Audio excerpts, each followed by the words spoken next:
Cold ড্রিঙ্কসের নামে অনেক ড্রিঙ্কসের মধ্যে হারাম মিশ্রিত আছে, সিগারেটের কাগজের মধ্যে শূকরের চর্বি মিশ্রিত আছে, যত ব্র্যান্ডেড সাবান যেগুলা ব্যবহার করেন এগুলো তো নিশ্চিত হারাম।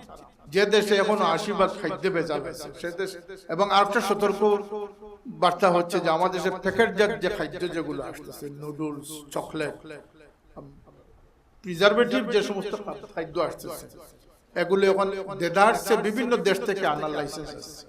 সুতরাং এটা কোরিয়া থেকে যে আসতেছে এটার মধ্যে শুকরের গোশত মিশ্রিত আছে, না ওই কুকুরের গোশত মিশ্রিত আছে। আর আমরা সমানে এই নুডলস গুলো নিয়ে মেহমানদারি করতেছি, নিজে খাইতেছি, কিন্তু আমরা ইনগ্রিডিয়েন্টস দেখি না যে এটা কি দিয়ে বানানো। আমরা যেন আমাদের বাচ্চাদেরকে মানুষ বানাবার চেষ্টা করতে পারি। আগে মানুষ বানান, তারপরে ডিগ্রি হাসিল করেন, আগে মানুষ হতে। আমরা যদি 3 বছরে কেজি স্কুলে দিয়ে দিই আর আমরা ব্যবসা নিয়ে ব্যস্ত হয়ে যাই, বাচ্চা এসে ঘুমিয়ে পড়ে, বাবার সাথে দেখা হয় না, সকালে উঠে বাবা চলে যান, সে স্কুলে চলে যায়। এই হচ্ছে আমাদের সামাজিক অবস্থা, যে কারণে বাবার প্রতি সম্মানবোধ কমে যাচ্ছে।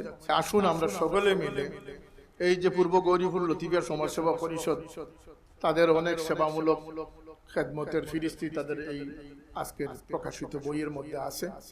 আল্লাহ তাদেরকে আরো খেদমতের তৌফিক দান করুন, যাতে তারা এই দূষিত সমাজ থেকে সমাজকে দুষ্মুক্ত করে একটি নির্ভেজাল সমাজ প্রতিষ্ঠায় সহযোগিতা করতে পারে, যেখানে যে ধর্মের মানুষ হোক আমাদের সম্প্রীতি বজায় থাকবে, আদব বজায় থাকবে, মান্যতা বজায় থাকবে। খাতুনে জান্নাত হযরত ফাতেমা রাদিয়াল্লাহু আনহা যখন আল্লাহর নবীর ঘরে প্রবেশ করছেন, রাসূল পাক সাল্লাল্লাহু আলাইহি ওয়াসাল্লাম তার আসন থেকে উঠে গিয়ে তাকে ইস্তেকবাল করতেন এবং তার হাতে ধরতেন, চুমু দিতেন, তার স্থানে বসাতেন। এই সম্মান আমরা আমাদের বাচ্চাদেরকে শিখাবো। এখন আজকের যে আমাদের দুর্ভিক্ষ, আজকে রাস্তাঘাটের অবস্থা আগের চেয়ে অনেক অনেক ভালো, বিদ্যুতের ব্যবস্থাপনা ভালো, প্রতিষ্ঠানগুলোতে যে ভবনের প্রয়োজন সেটা ভালো, অবকাঠামোগত উন্নয়ন ভালো, কিন্তু আমাদের যে দুর্ভিক্ষ সেটা হচ্ছে মানবতার দুর্ভিক্ষ, আদবের দুর্ভিক্ষ, সম্মান শ্রদ্ধার দুর্ভিক্ষ। আজকের ছাত্ররা জানে না, যুবকরা জানে না, শিশুরা জানে না যে আল্লাহ নবী সাল্লাল্লাহু আলাইহি ওয়াসাল্লাম সম্মানের ক্ষেত্রে কত গুরুত্ব আরোপ করেছেন। আল্লাহ নবীর নির্দেশ হচ্ছে তোমরা হামিলে কোরআন যারা আছেন, কোরআনের দ্বারক বাহক যারা আছেন, তাদেরকে যদি কেউ সম্মান করে সে আল্লাহকে সম্মান করে। একজন সাদা দাড়িওয়ালা মুমিনকে যে সম্মান করলো সে আল্লাহকে সম্মান করে। এই সম্মানকে আমাদের সমাজে রাখতে হবে। আমার বাবা সব সময় বলতেন যে বড়কে সম্মান করিও, ছোটকে দয়া করি। যেমন আল্লাহর নবীর হাদিস রয়েছে, মাল্লাম ইয়ারহাম সগীরানা ওয়ালাম ইয়াকির কবীরানা ফালাইসা মিন্না। যে বড়কে সম্মান করে না, ছোটকে স্নেহ করে না, সে আমার দলভুক্ত লোক নয়।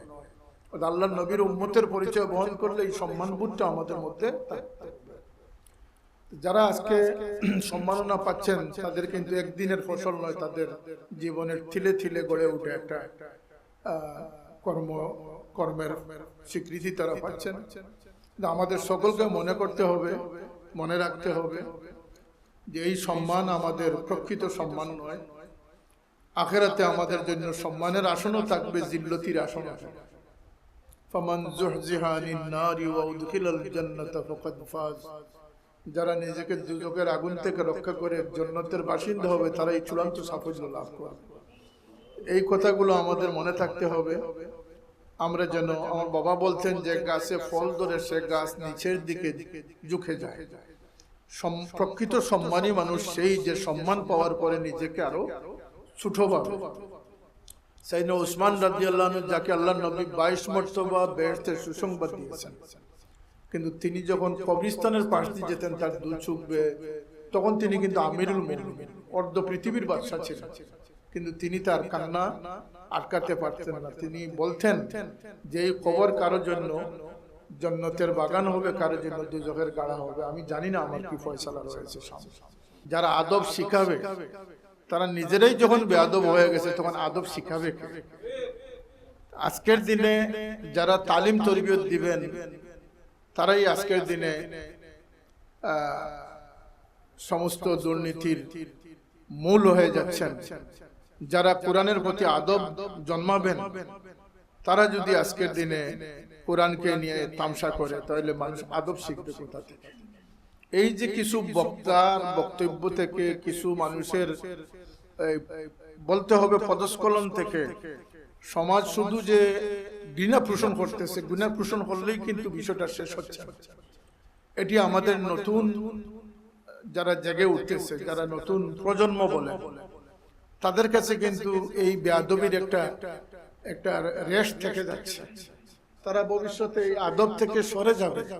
এই জন্য এটা আমাদের ক্যান্সার বেমারের চেয়ে আরো বেশি সংক্রমিত এবং এটা আরো বেশি দীর্ঘস্থায়ী আমাদের জন্য ক্ষতিকর বিষয়। সেই বিষয়ে আমরা যেন উদ্যোগী হতে পারি। অনেক প্রবীণ যারা আজকে এক মাস্টার সাহেব বলতেছেন, তার স্যার কবি কালাম আজাদ সাহেব বলতেছেন আর 1 বছর বয়স।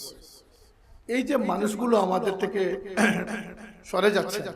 এক প্রিন্সিপাল কালাম আজাদ সাহেব, যিনি ফেঞ্চুগঞ্জ ডিগ্রি কলেজের প্রিন্সিপাল থাকা অবস্থায় যতটি ছাত্র তার হাতে এসেছে, ছাত্র এবং ছাত্রী, আদবি না হয়ে বের হওয়ার সুযোগ ছিল না। তিনি নিজে আদবন্ত একজন আদবি মানুষ। তার শুধু শিক্ষাই তিনি দেন নাই, তিনি মানুষ হওয়ার সবক দিয়েছেন। আমরা যত বড় মুমিনের দাবি করি, যদি আমাদের ফাউন্ডেশন কাঁচা থাকে, আমরা যদি মানুষ হতে ভুল করি, তাহলে কোনোদিন আপনি ইমানদার হতে। কারণ মানুষ হওয়ার পরের দরজাটা হচ্ছে মুসলমান, মুসলমান হওয়ার পরের দরজাটা হচ্ছে মুমিন, মুমিন হওয়ার পরের দরজাটা হচ্ছে মুহসিন। আমরা তো মুহসিন সম্পর্কে আমরা জানি না। সুতরাং আমাদের মধ্যে প্রথমে মানবতা থাকতে হবে। একজন তিনি উল্লেখ করেছেন যে কিন্ডারগার্টেন, যেখানে ছাত্রদেরকে সকালে নিয়ে যাওয়া হচ্ছে এবং গুড মর্নিং দিয়ে তাদের শুভ সকাল হচ্ছে। আর আগেকার যুগে সবাই মক্তবের মধ্যে বাচ্চাদেরকে তালিম তরবিয়ত দেওয়া হতো। এটা বুনিয়াদী শিক্ষা ছিল, এটা বুনিয়াদী শিক্ষা ছিল। এগুলো থেকে আমরা দূরে সরে যাচ্ছি। আমরা এই ভবিষ্যতে আমাদের সমাজে আমরা খুব ভালো কিছু আশা করার সুযোগ নাই। তাই আসুন আমরা সকলে মিলে এই যে পূর্ব গৌরীপুর লতিফিয়া সমাজসেবা পরিষদ, তাদের অনেক সেবামূলক খেদমতের ফিরিস্তি তাদের এই আজকের প্রকাশিত বইয়ের মধ্যে আছে। আল্লাহ তাদেরকে আরো খেদমতের তৌফিক দান করুন, যাতে তারা এই দূষিত সমাজ থেকে সমাজকে দুষ্মুক্ত করে একটি নির্ভেজাল সমাজ প্রতিষ্ঠায় সহযোগিতা করতে পারে, যেখানে যে ধর্মের মানুষ হোক আমাদের সম্প্রীতি বজায় থাকবে, আদব বজায় থাকবে, মান্যতা বজায় থাকবে। কারণ এগুলো ছাড়া কিন্তু আমাদের সমাজ ধরে রাখা। আমি এক বক্তব্যে বলেছিলাম যে এদেশে সরকারের একটা অন্যতম দায়িত্ব রয়েছে মানুষের জানমালের নিরাপত্তা নিশ্চিত করা। কিন্তু সরকারি সমস্ত বাহিনী, এমনকি মিলিটারি দিয়েও যদি সরকার চেষ্টা করেন 10 ভাগ মানুষকে হেফাজত করাও সরকারের পক্ষে সম্ভব। আমাদের দেশের মতো গরিব দেশে বাকি 90 ভাগকে কে রক্ষা করতেছে? আমাদের ধর্মীয় অনুভূতি, ধর্মীয় নীতি আদর্শ আমাদেরকে হেফাজত করতেছে। কারণ আমরা জানি যে মান কাতালা নাফসান বিগাইরি নাফসিন ফাকান্নামা কাতালান নাস জামিয়া, এইভাবে কোরআন শরীফের আয়াত, যে একজন মানুষকে অন্যায়ভাবে হত্যা করলো সেজন্য সমস্ত জাহানকে হত্যা করলো, সমস্ত মানুষকে হত্যা করলো। এই তাওনা থেকেই আমরা গোপনীয় অপরাধ থেকে আমরা বেঁচে আছি আমাদের ধর্মীয় অনুভূতির কারণে। সুতরাং ধর্মীয় অনুভূতি বাড়াতে হবে। সম্মানিত মানুষ হয় কি দিয়ে? তারা আকল বিবেক দিয়ে, ইলম দিয়ে। আল্লাহ ফিরিস্তাদেরকে সেজদা নিয়েছেন আদমের প্রতি, আদমকে ফিরিস্তারা সেজদা করেছেন আদমের শরীরের আকৃতির জন্য। ওয়াল্লামা আদমাল আসমা কুল্লাহা সুম্মা আরাদাহুম আলাল মালায়েকা। আগে আদম আলাইহিস সালামকে আল্লাহ শিক্ষিত বানিয়েছেন, জ্ঞানী বানিয়েছেন, ইলমদার বানিয়েছেন, ইলমের কারণে সম্মান দিয়েছেন। সুবহানাল্লাহ। আমরা এইভাবে আমাদের জ্ঞান, আকল, বিবেক, বুদ্ধি, অনেকের একাডেমিক সার্টিফিকেট না থাকতে পারে, কিন্তু আপনার যদি চিন্তা চেতনা উন্নত হয়, বুদ্ধি বিবেক যদি জাগ্রত থাকে, আপনার সার্টিফিকেট ছাড়াও একজন শিক্ষিত মানুষ। আপনি সমাজের বিচার করতে পারেন, কিন্তু প্রফেসর সাহেবরা বিচার হয়তো নাও করতে পারে। আপনি কিন্তু একজন বিচারী মানুষ, বিবেকবান মানুষ। সুতরাং আমাদের সকলের এই প্রচেষ্টা থাকা উচিত। আর কোরআনে পাকের সাথে আমাদের সম্পর্ক থাকা উচিত। সম্মান কিভাবে হয় আল্লাহ নবী বলে দিয়েছেন, আশরাফু উম্মতি হামালাতুল কুরআন ওয়া আসহাবুল লাইল। আমার উম্মতের শ্রেষ্ঠ সম্মানিত মানুষ তারা যারা কোরআনের দ্বারক বাহক হতে পারে। আপনি বলবেন যে হাফিজ তো আমি না, কিন্তু হাফিজকে যে আপনি গাইড দিচ্ছেন, আপনি যে লজিং দিচ্ছেন, আপনি যে ওই হাফিজি মাদ্রাসায় কন্ট্রিবিউশন করছেন, এটা আপনার কিন্তু কোরআনের খেদমতের মধ্যে আপনি শামিল হয়ে যাচ্ছেন। সুবহানাল্লাহ। এই মাদ্রাসা মুসলিমাবাদ আলিম মাদ্রাসা, এখানে যে আপনার কন্ট্রিবিউশন আছে, আপনি কিন্তু ইলমের চর্চাতে আপনি শামিল হয়ে গেছেন। দারুল কিরাতে আপনি সম্পৃক্ত আছেন, আপনি কিন্তু কোরআনের বাগানের সাথে সম্পৃক্ত আছেন। নিয়তকে প্রসারিত করুন, দিলকে অন্তরকে ভালো বানান, এবং মানুষের যেখানে যে খেদমত আছে প্রতিদিনের একটা হিসাব রোজনামসা আমাদের জন্য তৈরি হচ্ছে। 360 দিনের একটি ডায়েরি রয়েছে, আমাদের সকলেরই ডায়েরি আছে। আজকে কোথায় যাব, কালকে কি করলাম না করলাম, সব ডায়েরি আছে। আমাদের জীবনের একটা ডায়েরি নির্মিত হচ্ছে, সেটা কিরামান কাতিবিনা ইয়ালামুনা মা তাফআলুন। প্রতিদিনের পৃষ্ঠা যেন ভরপুর হয়ে যায়। প্রতিদিন হিসাব করেন কতটি ভালো কাজ করলেন, কতটি মন্দ কাজ করলেন। যাই হোক, সময় সংক্ষিপ্ত।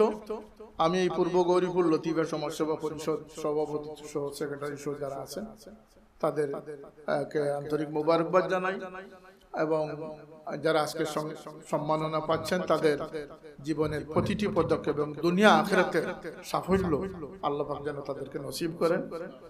এবং যারা আজকে অতিথিবৃন্দ এখানে উপস্থিত হয়ে গুরুত্বপূর্ণ সময় ব্যয় করেছেন, তাদের প্রতি আন্তরিক মোবারকবাদ, কৃতজ্ঞতা।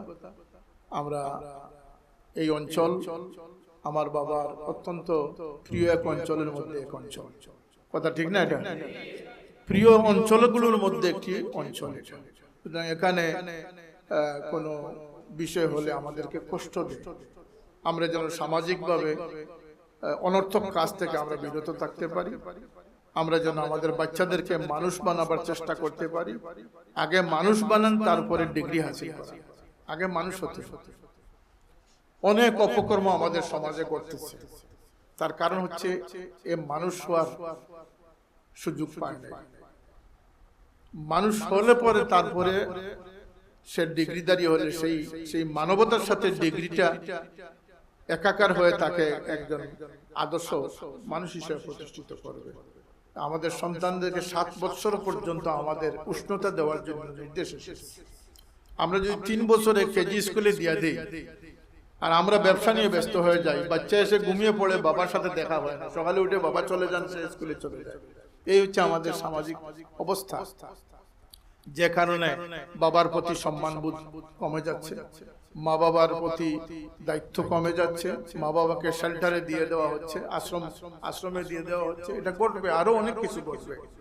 এই গোটার জন্য আমাদের তকদির দায়ী না, আমাদের সামাজিক অবক্ষয় হচ্ছে সবচেয়ে বড় দায়ী, আমাদের চিন্তা হচ্ছে সবচেয়ে বড় দায়ী।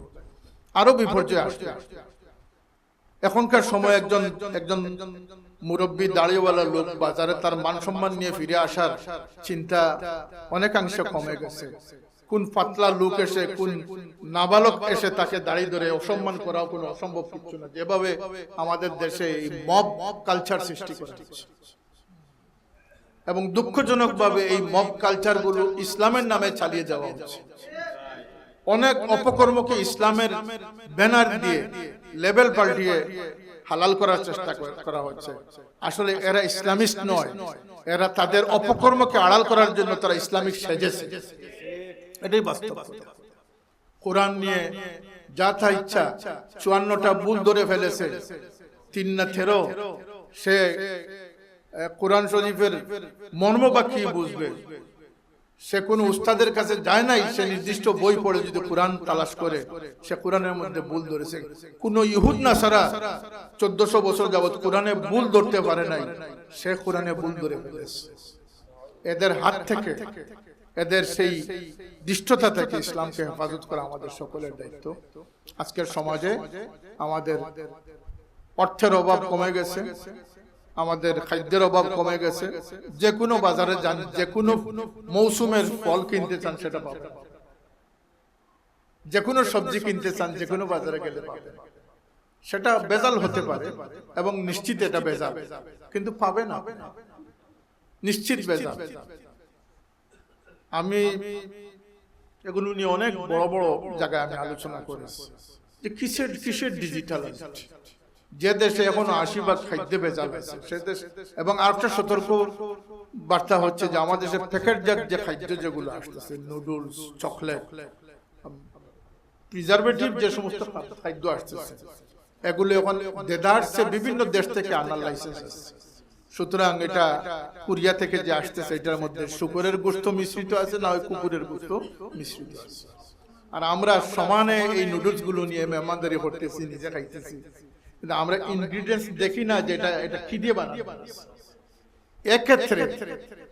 এক ক্ষেত্রে আমাদের যারা লন্ডন, আমেরিকা, ইউরোপে আছেন তারা অনেক ভালো আছে, তাদের বাচ্চারা কোনো খাবার পরীক্ষা না করে তারা মুখে দিবে না।